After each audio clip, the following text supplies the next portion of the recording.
What's up, guys? Garrett here in New Jersey, and it's a rainy day, and I want to discuss my solar and what happens to my solar on a rainy day, and also to kind of not criticize, but to warn you about solar. Now, I know electricity prices are going up, which is a benefit for solar, because anytime your kilowatt hour goes up, your return on investment goes up and makes this even more worth it. So I wanted to kind of like demystify solar from someone who installed it himself. And I am an electrician, so I do have knowledge, basic knowledge, obviously, of energy and how energy works. And I'm sure most of you do too if you're watching my video.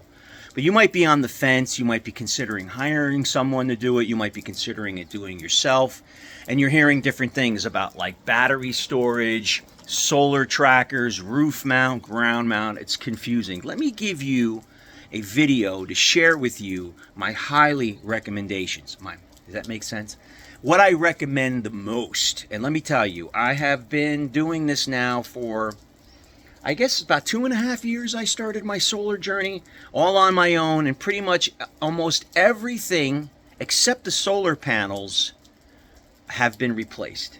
I mean, every inverter, everything that I installed, my MPPT charge controller, my original inverters, I've been through it all. And I've grown my system now because I really was concerned with two loads.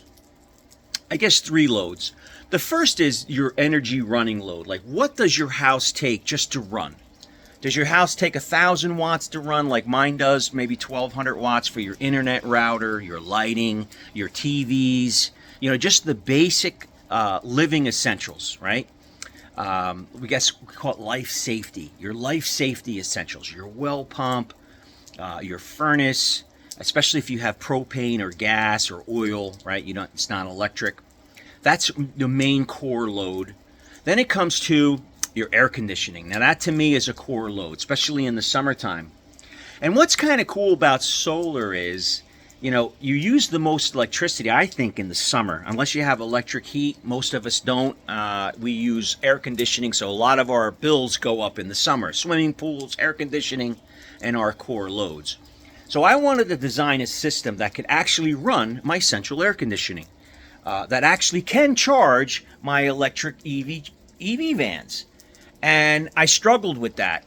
And I damaged a lot of equipment on the way. So I wanted to just make this video to share with you what I did that maybe can help you or guide you in this decision making. So the first thing let's talk about is a solar panel.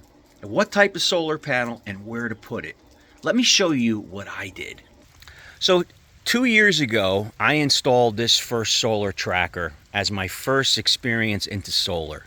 The reason I went with the tracker was it was very low price, and I really didn't want to go up on the roof.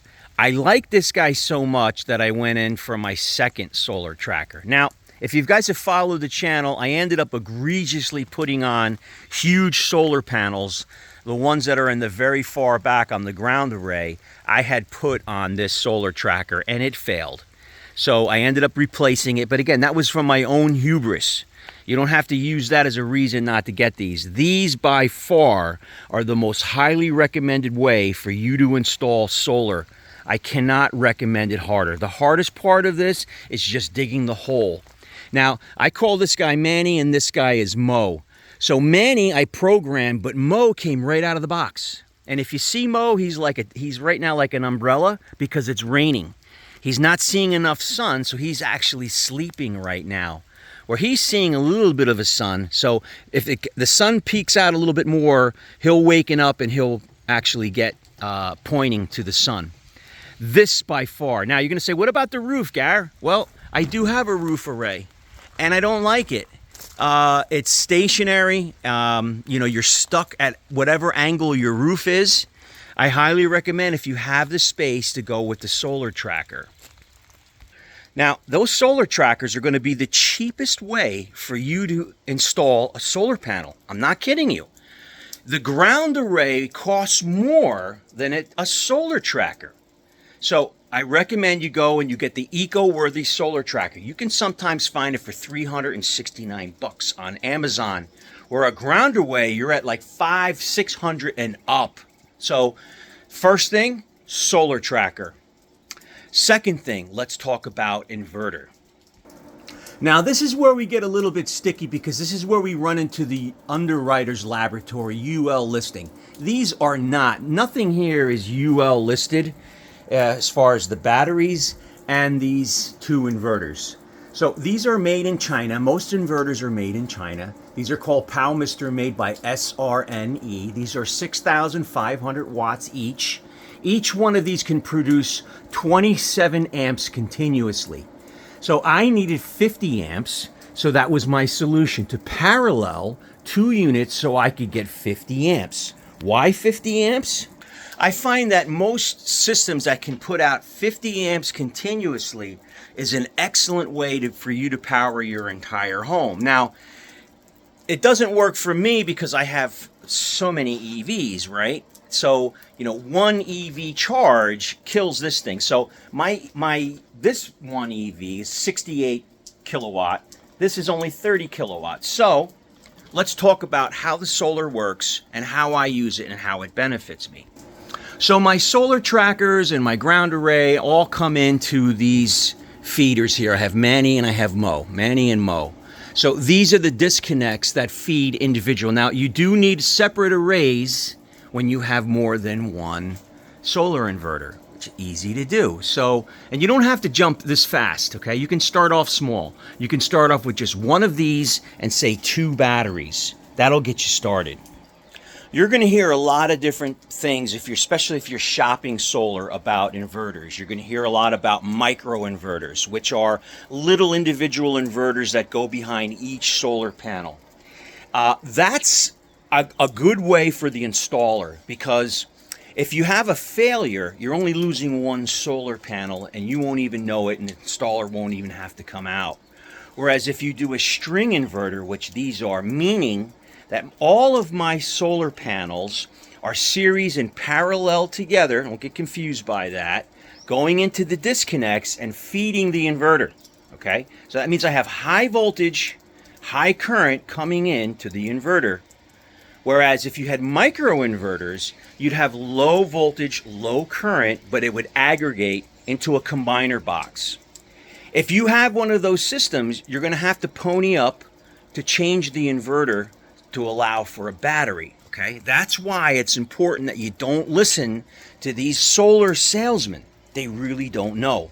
They don't even have the system in the house. You want to speak to the installer, not to the salespeople. Most salespeople are just getting paid. In fact, they make $150 for them just to get your lead. So when you stop in Home Depot and Costco and you talk to these guys, they get paid by just getting a lead. And that's fine. I don't want to take anything away from that. But if you're going to sell me or my mother or my grandmother, tell them the truth. Tell them exactly how much you can expect out of these. So you can expect about $2 a day out of each inverter. That's really all you're going to get. About $4 to $5 a day from a system like this. But it's more of the convenience, and it adds up quick. So let's talk about how my solar helps me, how I wired it.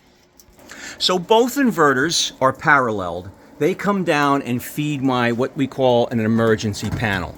This panel right here, everything in this panel is so-called emergency. So critical loads, life safety loads. I'm getting L1, L2, and also L1, L2 parallel together feeding this, hence the 50 amps running.